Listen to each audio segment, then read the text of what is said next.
Ito napakagandang panoorin mga ka-treasure hunter, itong nakapasok sa tunnel, no? Ang tunnel ay nasa 100 feet, no? Yung lalim bago mabuksan. At yung mga lagusan ay napakaraming daanan sa ilalim. Ganito pala kahirap, no?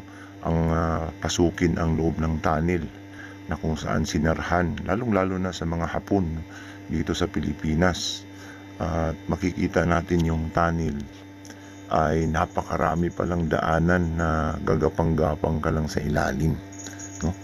Mayroong mga kwarto at mayroon ding mga lagusan na kapag hindi mo tinandaan ang iyong dinaanan, wala kang kumpas pabalik, no?